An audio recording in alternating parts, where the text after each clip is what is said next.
ఇందులో ఉన్న పొంచి ఉన్న ప్రమాదం ఏంటంటే నేను ఒక్కొక్క రాష్ట్రానికి దక్షిణాదిన ఉత్తరాదిన పోల్చి చెప్తున్నాను. అది ప్రతి రాష్ట్రానికి దక్షిణాదిలో ఉన్న రాష్ట్రాలకు అప్లై అవుతాయి. ఈరోజు 20 సీట్లు ఉన్న కేరళకు, 80 సీట్లు ఉన్న ఉత్తరప్రదేశ్కు అంతరం 60 సీట్లు.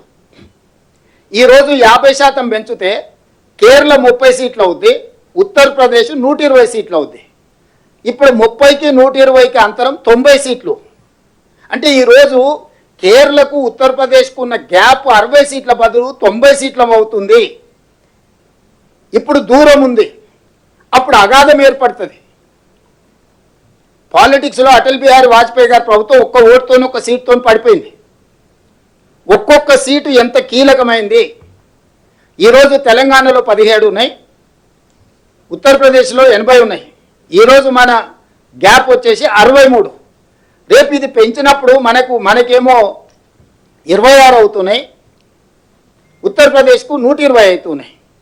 అప్పుడు 94 సీట్లు మనకు ఇద్దరికి మధ్యలో అంతరం అవుద్ది. ఇట్లా ఉత్తరప్రదేశ్, మధ్యప్రదేశ్, బీహారు, రాజస్థాను, వీటిని బీమారు అంటారు. బీమారు రాష్ట్రాలు బీహార్, ఉత్తరప్రదేశ్, మధ్యప్రదేశ్, రాజస్థాన్ ఇవన్నీ అత్యంత కీలకమైన రాష్ట్రాలు ఉత్తర భారతదేశంలో. దక్షిణ భారతదేశంలో కేరళ, తమిళనాడు, ఆంధ్రప్రదేశ్, తెలంగాణ, కర్ణాటక ఇవి ఒక భాగం. ఈరోజు మనం ఈ రాష్ట్రాలన్నీ కలిసి పాండిచ్చేరితో సహా 130 సీట్లు ఉన్నాయి.